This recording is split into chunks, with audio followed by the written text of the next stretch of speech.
के बारे में पढ़ेंगे। इससे लास्ट क्लास में हमने product, classification of product, product development और प्रोडक्ट लाइफ साइकिल के बारे में पढ़ा था। तो देखिए प्रोडक्ट मिक्स क्या होता है। Product mix it refers to all decisions relating to the product. Product से रिलेटेड जितने भी डिसीजंस होते हैं उन सभी को हम क्या कहते हैं, प्रोडक्ट मिक्स। जैसे कि ब्रांडिंग, लेबलिंग कैसी रहेगी, पैकेजिंग कैसी करेंगे, कलर क्या रहेगा, डिज़ाइन क्या रहेगा, साइज़ कितना रहेगा, क्वालिटी कैसी रहेगी और वेट कितना रहेगा। तो एक प्रोडक्ट के बारे में जो हम इन सारे डिसीजंस ले रहे हैं इसी को हम क्या कह रहे हैं, प्रोडक्ट मिक्स। तो सबसे पहले पढ़ते हैं ब्रांडिंग के बारे में। तो ब्रांडिंग देखिए क्या होता है, it refers to that process through which a distinct identification of the product is establish. एक ऐसा प्रोसेस जिसके थ्रू हम अपने प्रोडक्ट की एक अलग से पहचान बना रहे हैं, अलग से आइडेंटिटी क्रिएट कर रहे हैं, क्रिएट करने की कोशिश कर रहे हैं, उस प्रोसेस को क्या कहा जाता है, ब्रांडिंग। क्योंकि देखिए ING लग गया तो ये ब्रांडिंग क्या हो गया, प्रोसेस हो गया ना। तो प्रोसेस क्या है, अपने प्रोडक्ट को दूसरे प्रोडक्ट से अलग बनाना, अलग पहचान दिलाना, यही तो ब्रांडिंग का प्रोसेस है। ब्रांड क्या होता है, ब्रांड होता है एक स्पेशल नेम, वर्ड या टर्म, किसी भी तरह का साइन, कोई भी सिंबल या कोई डिज़ाइन या फिर इनमें से किसी का भी कॉम्बिनेशन, उसको हम क्या कहते हैं, ब्रांड, जिससे उसको आइडेंटिफाई करना इजी हो जाता है। जैसे कि ये जो निशान रहेगा ये किसका है, नाइकी का। तो इससे हम क्या पता चल रहा है कि सिंबल भी यूज़ किया गया है और नेम भी यूज़ किया गया है, तो ये क्या होता है, ब्रांड। उसके बाद आएगा एक वर्ड आता है ट्रेडमार्क। ट्रेडमार्क क्या होता है, ब्रांड और ट्रेडमार्क में क्या फ़र्क होता है। तो देखिए ब्रांड जो होता है उसको अगर हम रजिस्टर करा लें अंडर ट्रेडमार्क एक्ट 1999, इसके अंडर हम अगर रजिस्टर करा लेते हैं तो हमारा जो ब्रांड नेम है वो क्या बन जाएगा, हमारा ट्रेडमार्क बन जाएगा। तो देखिए जो ब्रांड नेम है हमारा उसको हम ट्रेडमार्क एक्ट 1999 के अकॉर्डिंग रजिस्टर करा लें तो वो हमारा क्या बन जाएगा, ट्रेडमार्क बन जाएगा। इसको अब कोई भी अदर कंपनी यूज़ नहीं कर सकती और सभी जो ट्रेडमार्क्स होते हैं वो ब्रांड्स होते हैं, लेकिन सभी ब्रांड्स जो हैं वो ट्रेडमार्क नहीं होते। तो देखिए trademark, when A brand is registered under the trademark act 1999 then it becomes trademark. It cannot be used by any other company. All trademarks are brand. सभी ट्रेडमार्क्स ब्रांड होते हैं क्योंकि ब्रांड को ही तो हमने रजिस्टर कराया है ना। और ब्रांड्स आर नॉट ट्रेडमार्क, लेकिन जिनको रजिस्टर नहीं कराया है वो ट्रेडमार्क नहीं बनेंगे। अब क्वालिटीज़ क्या रहेंगी गुड ब्रांड नेम की, सिंपल होना चाहिए, शॉर्ट होना चाहिए ताकि ईजिली वो क्या रह सके, याद किया जा सके। सजेस्टिव होना चाहिए, सजेस्टिव इन द सेंस कि वो सजेस्ट कर रहा है कि हम ये जो हमारा प्रोडक्ट है वो किससे रिलेटेड है, क्या है, उसकी क्वालिटी क्या रहेगी। ईजिली प्रोनाउंसेबल, बहुत ईजिली हम उसको क्या कर सकें, प्रोनाउंस कर सकें, बोल सकें। डिस्टिंक्टिव, दूसरों से अलग होना चाहिए। तो ये थी हमारी qualities of good brand name. इसके बाद आता है ब्रांडिंग स्ट्रेटेजी। ब्रांडिंग स्ट्रेटेजी में दो हम इंक्लूड कर रहे हैं, ब्रांड इक्विटी और building strong brands. Brand equity क्या होती है कि जो हमारी ब्रांड की एबिलिटी है कि कंज्यूमर को हम लॉयल बना सकें या हम कंज्यूमर की प्रेफरेंस बन सकें, उसी को हम क्या कहते हैं, ब्रांड इक्विटी। तो देखिए brand equity, it is a measure of the brand's ability to capture consumers preference and loyalty। Brand की एबिलिटी कि वो कंज्यूमर की लॉयल्टी या कंज्यूमर की प्रेफरेंस को कैप्चर कर सके, उसी को हम क्या कहते हैं, ब्रांड इक्विटी। और बिल्डिंग स्ट्रॉन्ग ब्रांड्स में क्या आएगा, हम चार स्टेजेस से होकर के जाएंगे। जैसे कि पोजीशनिंग हो गया, नेम सिलेक्शन, ब्रांड की जो स्पॉन्सरशिप रहेगी, ब्रांड को कैसे डेवलप किया जाएगा, उसमें क्या आएगा, बिल्डिंग स्ट्रॉन्ग ब्रांड्स, हमारे ब्रांड को हम स्ट्रॉन्ग किस तरह से बना सकते हैं। तो ब्रांड इक्विटी कस्टमर की प्रेफरेंस और लॉयल्टी को किस तरह से कैप्चर करेंगे, जो हमारे ब्रांड में एबिलिटी है या नहीं है। अगर ब्रांड में एबिलिटी है तो वो हमारे लिए क्या, इक्विटी का काम करेगी। Measures to brand strength, brand की स्ट्रेंथ को मेज़र करने के क्या तरीके हैं, डिफ्रेंशिएशन। डिफ्रेंशिएशन क्या है कि जो हमारे प्रोडक्ट को, हमारे ब्रांड को दूसरे ब्रांड से अलग बनाता है। What makes the brand stand out, जो हमारे ब्रांड को मार्केट में डील करने के या compete करने के एबल बना रहा है, तो वो होता है डिफरेंशिएशन। रेलेवेंस क्या है कि जो हमारे कस्टमर्स हैं हमारे प्रोडक्ट को यूज़ करके उनकी नीड्स जो हैं कितना सेटिस्फाई हो पा रही हैं या नहीं हो पा रही हैं। How consumer feel it meets there needs. Knowledge, हमारे ब्रांड के बारे में कंज्यूमर्स को पता है, कितना पता है, कैसे पता है, कितने लोगों को पता है, ये सब क्या है, नॉलेज में है। How much consumer know about the brand. Esteem, how highly consumers regard and respect the brand. कितना कंज्यूमर जो है हमारे ब्रांड को रिस्पेक्ट दे रहे हैं या कितना प्रेफर कर रहे हैं, वो क्या आ जाएगा, एस्टीम में। अब है बिल्डिंग स्ट्रॉन्ग ब्रांड्स, तो इसमें 4 चीज़ें आएंगी। ब्रांड पोजीशनिंग, ब्रांड की क्या पोजीशनिंग रहेगी, ब्रांड का जो नेम सेलेक्ट कैसे किया जाएगा, स्पॉन्सरशिप कैसे रहेगी और डेवलपमेंट कैसे किया जाएगा। तो देखिए ब्रांड पोजीशनिंग, तो ब्रांड पोजीशनिंग में क्या आएगा कि जो हमारे ब्रांड है वो सीधा टारगेट कस्टमर्स के माइंड में पोजीशन होना चाहिए। A brand must be positioned clearly in target customers mind. किसके द्वारा, on product attributes, benefits and beliefs and values. जैसे कि अगर हम प्रोडक्ट, मान लीजिए हमारा जो प्रोडक्ट है वो कार है, तो उसके एट्रीब्यूट्स क्या रहेंगे, इंजन बड़ा होगा, कलर जो होगा वो फैंसी होगा, डिज़ाइन सपोर्टिव होगा, ये सब उसके एट्रीब्यूट्स में आ जाएंगे।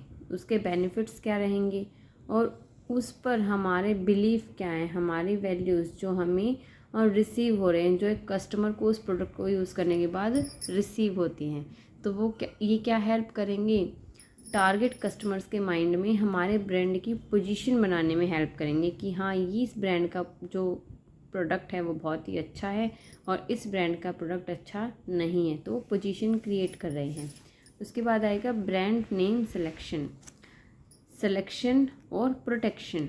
सिलेक्शन की, हमने सेलेक्ट किया है ब्रांड के नेम को और फिर जब हम उसको रजिस्टर करा देते हैं तो वो क्या हो जाएगा, प्रोटेक्शन, मतलब प्रोटेक्ट हो जाएगा, कोई और हमारे ब्रांड के नेम को यूज़ नहीं कर सकता है। तो इसमें दोनों चीज़ आएंगी, सिलेक्शन एंड प्रोटेक्शन। पहले तो नेम सेलेक्ट करना, उसके बाद उसको रजिस्टर करा के प्रोटेक्ट करवाना। तो suggest something about the product, ऐसा नाम रखें जो हमारे प्रोडक्ट के बारे में सजेस्ट करता हो। Easy to pronounce, recognize and remember, जो प्रोनाउंस भी इजीली किया जा सके, पहचाना भी अलग से जाए और याद भी रखा जा सके। शुड बी डिस्टिंक्टिव, दूसरों से अलग होना चाहिए। Should be capable of registration under legal protection, वो ऐसा होना चाहिए कि जो लीगल प्रोटेक्शन के अंडर हम उसको रजिस्टर भी करवा सके, रजिस्ट्रेशन के कैपेबल होना चाहिए। उसके बाद आता है जी हमारा ब्रांड स्पॉन्सरशिप। इसमें हमारे 4 ऑप्शंस हैं, manufacturers brand, private brand, licensed brand और को ब्रांड।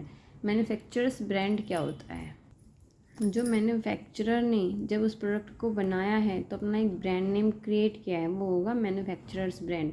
इसको हम नेशनल ब्रांड भी कहते हैं। देखिए मैन्युफैक्चरर्स ब्रांड और national brand. Private brand, private brand जब मैन्युफैक्चरर जो है अपने प्रोडक्ट को रीसेल कर देता है, सेल कर देता है आगे रीसेल करने के लिए।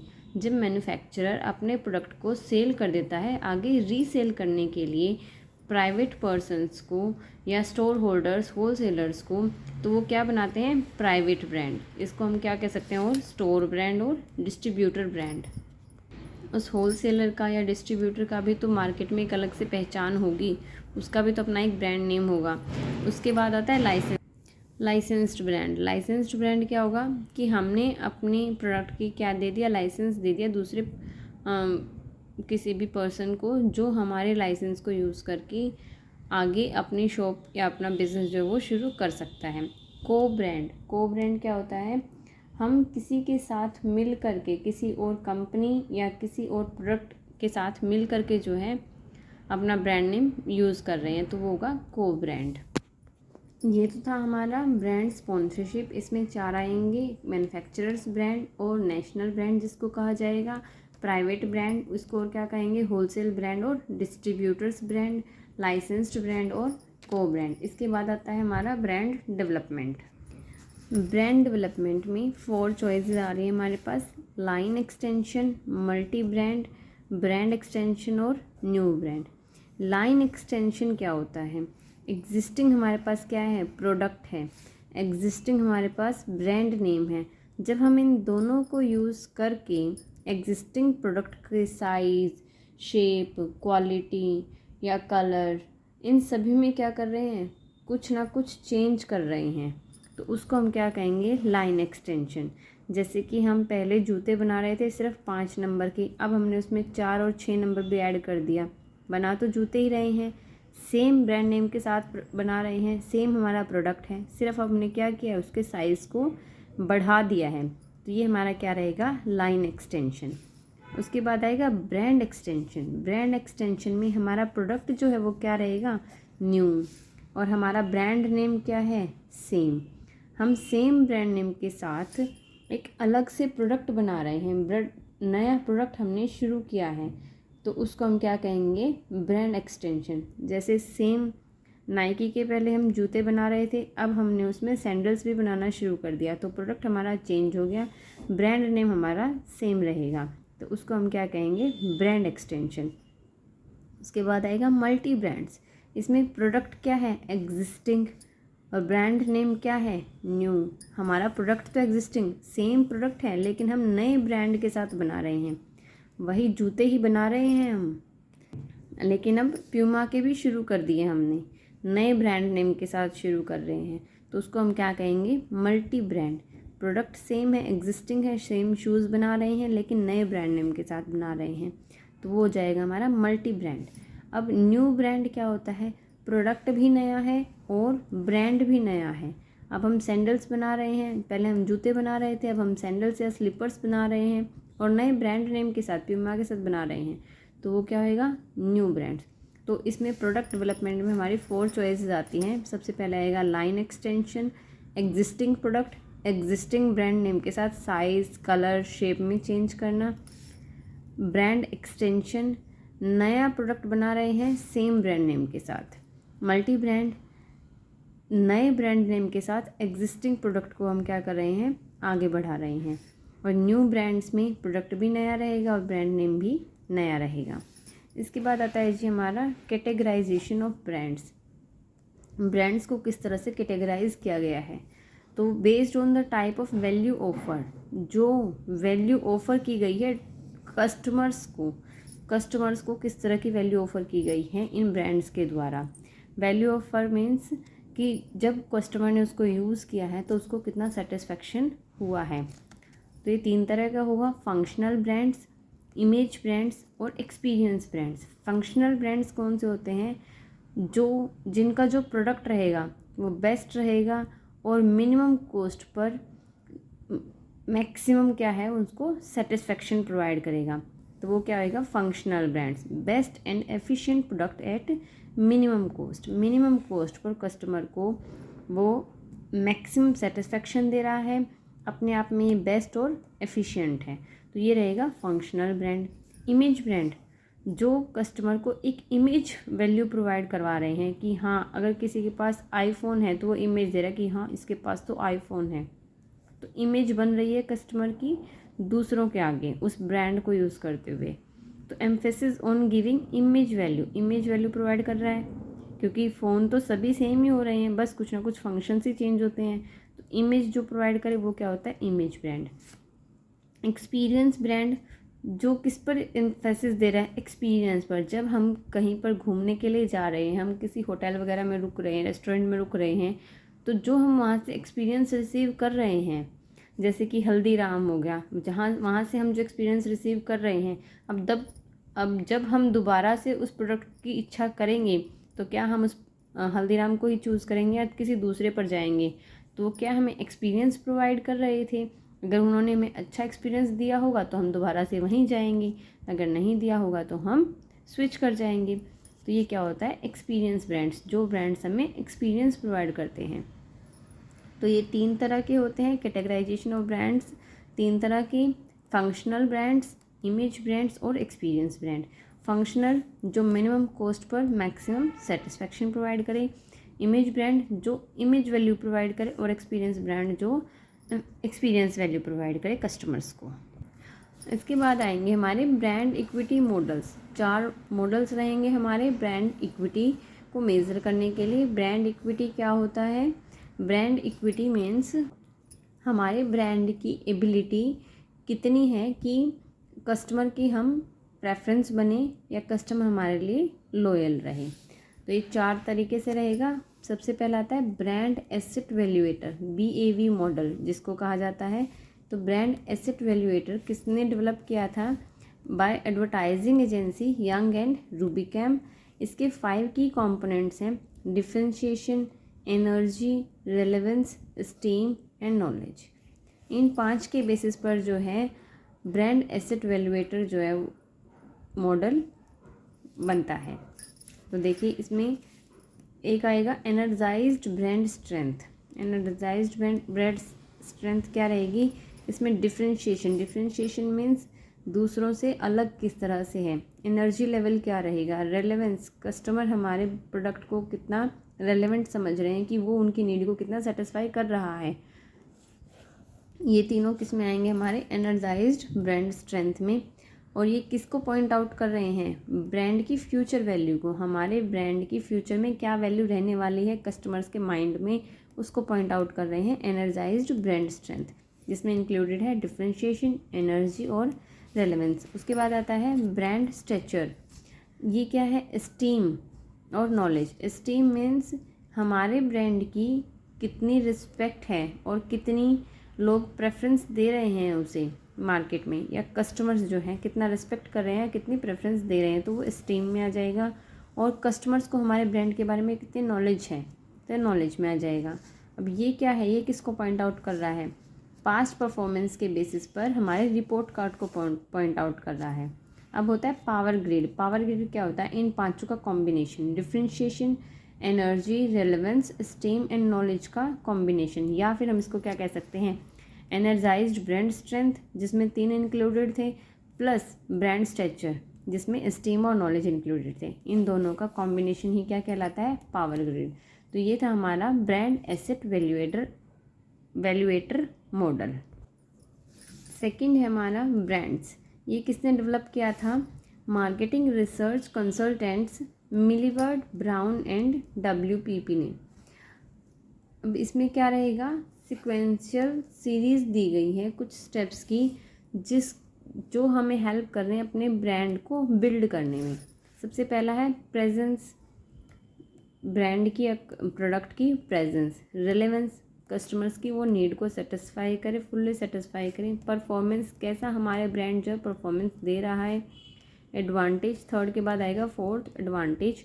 एडवांटेज मीन्स कि हमारे प्रोडक्ट को खरीदने पर क्या फ़ायदा उन्हें मिल रहा है। और उसके बाद बॉन्डिंग, कस्टमर और हमारे ब्रांड की जो आपस में बॉन्डिंग है वो क्या रहेगी कि मतलब वो जल्दी से स्विच करेगा या उसके लिए लॉयल रहेगा।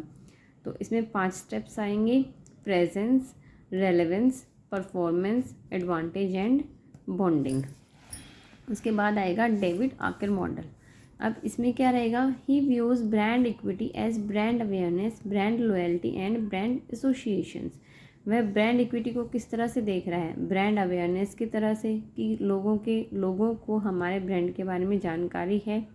ब्रांड लॉयल्टी कि वो कितना लॉयल है हमारे ब्रांड को लेकर। ब्रांड एसोसिएशंस, किस तरह से वो एसोसिएट कर रहे हैं हमारे ब्रांड के साथ। तो इसमें 8 to 12 एलिमेंट्स को उन्होंने कंसीडर किया है जो हमारी ब्रांड को आइडेंटिटी प्रोवाइड कर रहे हैं। जैसे कि प्रोडक्ट का scope, product attributes, quality of the product, value given to the customer, uses, users, country of origin. Country of origin किस तरह से होगा? जैसे अभी थोड़े टाइम पहले क्या हुआ था कि चाइनीज़ प्रोडक्ट को बिल्कुल ही बंद कर दिया गया था। अगर वो इंडिया में ही प्रोड्यूस होते तो क्या उनको बंद किया जाता? नहीं। तो इसलिए कंट्री ऑफ ओरिजिन जो है वो इम्पॉर्टेंट एलिमेंट हो गया है। सिंबल, ब्रांड पर्सनैलिटी और ऑर्गेनाइजेशनल एट्रीब्यूट्स, ये सभी 8 to 12 एलिमेंट्स आएंगे इसमें। और ये किसके द्वारा दिया गया था? डेविड आकर द्वारा दिया गया था। अब लास्ट मॉडल है हमारा ब्रांड रेजोनेंस मॉडल। इसमें 4 स्टेजेस हैं जिसके द्वारा ब्रांड को डेवलप किया जा रहा है। सबसे पहले है आइडेंटिटी, उसके बाद मीनिंग, रिस्पॉन्स और रिलेशनशिप विद द कस्टमर।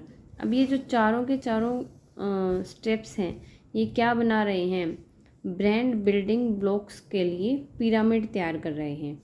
अब ब्रांड बिल्डिंग ब्लॉक्स क्या होता है, जो कि कस्टमर के साथ हम क्या कर रहे हैं, अपने ब्रांड को बिल्ड कर रहे हैं, उसकी डेवलपमेंट कर रहे हैं।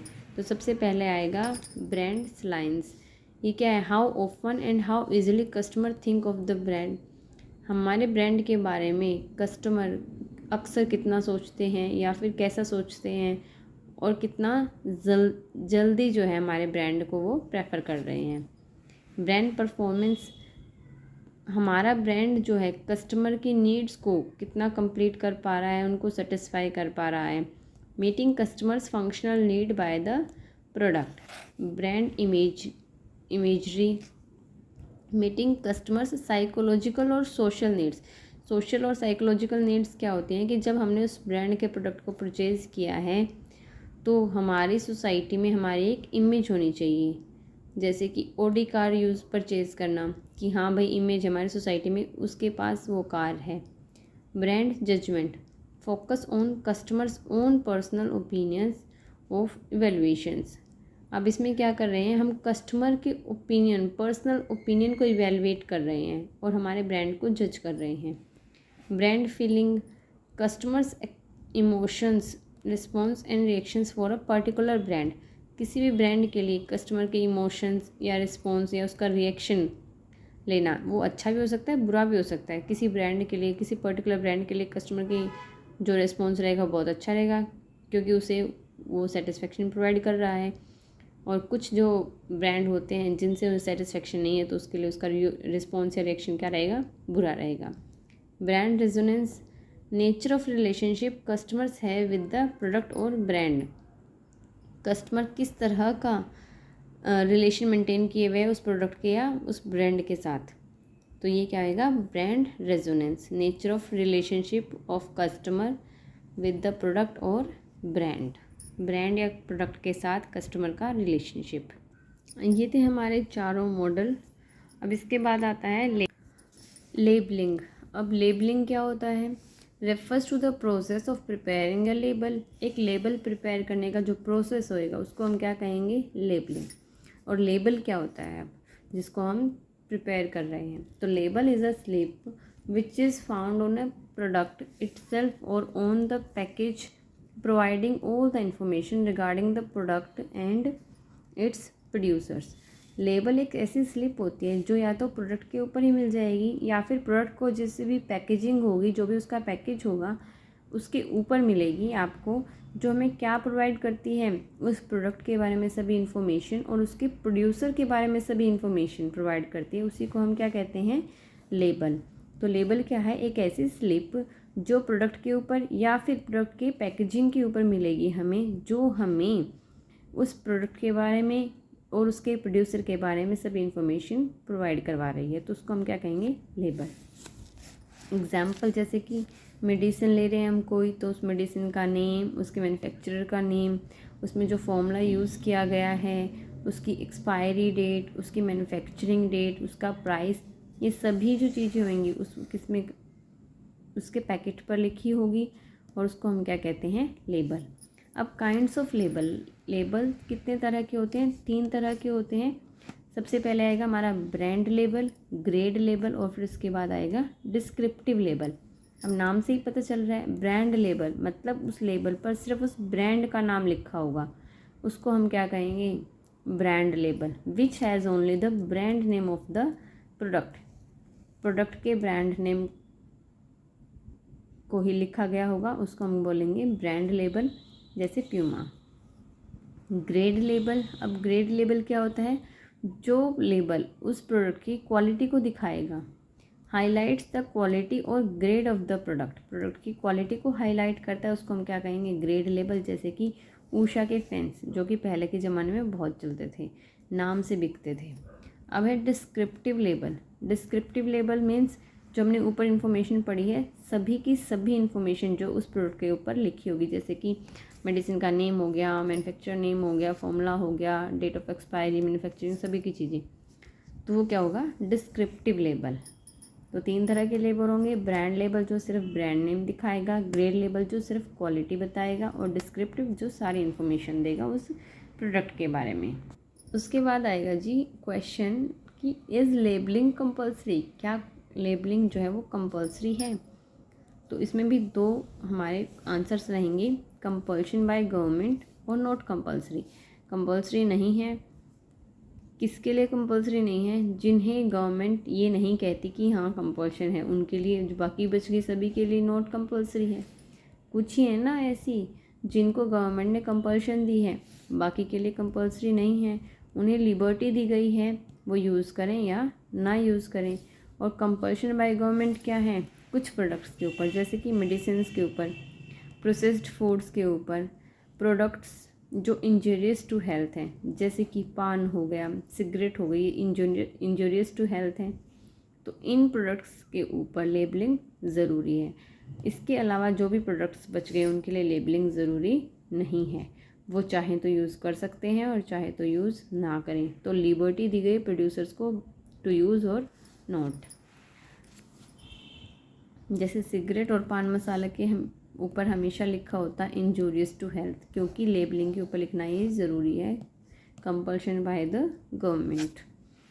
उसके बाद आएगा जी functions of labelling. Functions of labelling 3 तरह के होएगा। लेबलिंग हमारे आइडेंटिफाई कर रहा है, प्रोडक्ट को आइडेंटिफिकेशन प्रोवाइड करवा रहा है, क्लासिफिकेशन और प्रमोशन दे रहा है। आइडेंटिफिकेशन कैसे, उस पर्टिकुलर प्रोडक्ट को आइडेंटिफाई करना इजी रह जाएगा कस्टमर के लिए, easy to identify a particular product. Classification help to identify which pack contains what type of quality, जैसे कि हिंदुस्तान यूनिलीवर लिमिटेड ने 3 तरह की चाय बनाई है, ग्रीन, रेड और येलो। अब ग्रीन पैकेट में अलग क्वालिटी रहेगी, रेड में अलग और येलो में अलग क्वालिटी रहेगी। तो सिर्फ हम रेड से, अगर हमें रेड क्वालिटी की चाय चाहिए तो हम सिर्फ रेड से हम क्या आइडेंटिफाई कर सकते हैं कि इस पैकेट में किस टाइप की क्वालिटी रहने वाली है। तो ये हमें क्या बता रहा है, classification. Promotion, to promote sale by attractive सा लेबल बना के हम अपनी सेल को प्रमोट कर सकते हैं। तो ये थे हमारे फंक्शंस ऑफ लेबलिंग। अब हमारा थर्ड कंपोनेंट जो है प्रोडक्ट मिक्स का, वो क्या है, पैकेजिंग। इससे पहले हम ब्रांडिंग और लेबलिंग 2 पढ़ चुके हैं। तो पैकेजिंग क्या होता है, container in which the product is kept is known as package. Package क्या होता है, जिस कंटेनर के अंदर वो प्रोडक्ट रखा जाता है उसको हम पैकेज कहते हैं। और पैकेजिंग, इस पैकेज को, प्रोडक्ट को पैकेज करने का जो प्रोसेस रहेगा उसको हम क्या कहेंगे, पैकेजिंग। तो जो कंटेनर जिसके अंदर उस प्रोडक्ट को रखा जाएगा उसको हम पैकेज कहेंगे, और इस प्रोडक्ट को पैकेज करने का जो प्रोसेस रहेगा उसको हम पैकेजिंग कहेंगे। तो it refers to the group of those activities which are related with the designing and production of the container in which the products are packed. ऐसा प्रोसेस या फिर ऐसी ग्रुप ऑफ एक्टिविटीज़ जिसमें हम कंटेनर को produce कर रहे हैं, उस कंटेनर को डिज़ाइन कर रहे हैं, और जो कंटेनर क्या यूज़ करेंगे, उस प्रोडक्ट को पैक करने में यूज़ करने वाले हैं, उसी को हम क्या कह रहे हैं, पैकेजिंग। तो प्रोडक्ट को पैक करने के लिए जो कंटेनर बनाया गया है उसको डिज़ाइन करने का या उसको प्रोड्यूस करने का जो प्रोसेस है या ग्रुप ऑफ एक्टिविटीज़ हैं, उन्हीं को हम क्या कहते हैं, पैकेजिंग। जैसे कि मोर्टीन हीट है, मोर्टीन की जो हीट है उसको अगर इस तरह से पैकेज ना किया गया होता तो क्या पता उसकी सेल कम होती, क्योंकि कैसा है, अभी हमने सिर्फ स्प्रे की तरह है, हमने प्रेस किया और सारे के कोने कोने में वो चला जाता है, इतनी लंबी उसकी चोंच होती है। अगर वो इस तरह से नहीं होता तो शायद वो इतना ना बिकता। तो पैकेजिंग जो है वो भी कस्टमर्स को अट्रैक्ट करती है। अब फंक्शंस ऑफ पैकेजिंग, पैकेजिंग के क्या फंक्शंस रहेंगे, प्रोडक्ट आइडेंटिफिकेशन, प्रोडक्ट को ईजिली आइडेंटिफाई किया जा सकेगा पैकेजिंग के थ्रू। जैसे पार्ले जी बिस्किट और ओरियो बिस्किट में पैकेजिंग के थ्रू हम अलग से हम इसको क्या कर सकते हैं, आइडेंटिफाई कर सकते हैं। प्रोडक्ट प्रोटेक्शन, प्रोटेक्ट करेगा हमारे प्रोडक्ट को, अंदर ना तो सीलन रहेगी और जो भी वो बिस्किट्स वगैरह हैं वो बिखरेंगे नहीं, तो हम क्या कर रहे हैं, प्रोटेक्ट कर रहे हैं। कन्वीनियंस, कस्टमर के लिए क्या रहेगा, कन्वीनियंट रह जाएगा कि हमें कौन सा प्रोडक्ट लेना है, इजीली आइडेंटिफाई है तभी तो कन्वीनियंस रहेगा ना। प्रोडक्ट प्रमोशन, और हमारे प्रोडक्ट की प्रमोशन भी कर रहा है वो साथ के साथ। अब आता है लेवल्स ऑफ पैकेजिंग। अब पैकेजिंग के कितने लेवल्स हैं? 3 लेवल पर होती है, प्राइमरी, सेकेंडरी और ट्रांसपोर्टेशन। प्राइमरी लेवल कौन सा होएगा? सिर्फ एक कवर रहेगा, जैसे कि पार्ले जी के बिस्किट के ऊपर होता है, सिर्फ एक कवर होता है। 5 रुपये वाला जो पैकेट आता है उसमें सिर्फ एक कवर रहता है, अंदर ही बिस्किट आ जाते हैं, तो single cover. Very close to the product, जैसे कि मैच बॉक्स या शेविंग जो ट्यूब आती है वो जो प्लास्टिक वाली होती है, उसके अंदर ही उसको प्रेस करने से हमारी जो शेविंग क्रीम निकल जाती है, तो क्या होती है? Primary packaging. उसके बाद आएगा सेकेंडरी। सेकेंडरी कैसी होती है? जिसमें 2 कवर होते हैं, एक तो कंटेनर, उसके बाद एक उसको प्रोटेक्ट करने के लिए एक और ऊपर से कवर, जो प्लास्टिक के बोतल्स को ऊपर से गत्ते के डब्बे में डाला जाता है या लकड़ी के डब्बे में डाला जाता है, उसको हम क्या कह रहे हैं?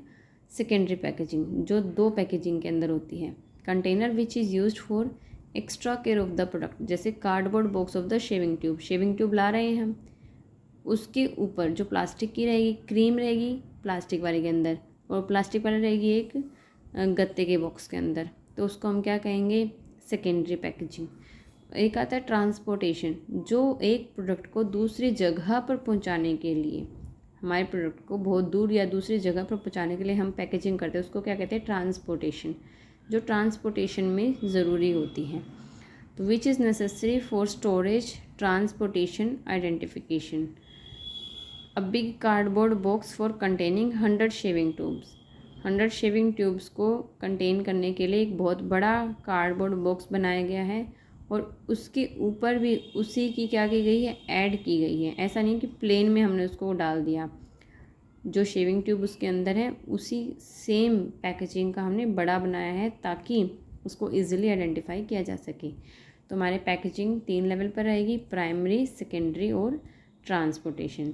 तो प्रोडक्ट मिक्स के ये कुछ जो इम्पोर्टेंट टॉपिक्स थे हमने डिस्कस किए हैं। प्राइस हो गया, डिज़ाइन हो गई, इतने इम्पोर्टेंट नहीं रहते हैं। तो आज की क्लास में इतना ही।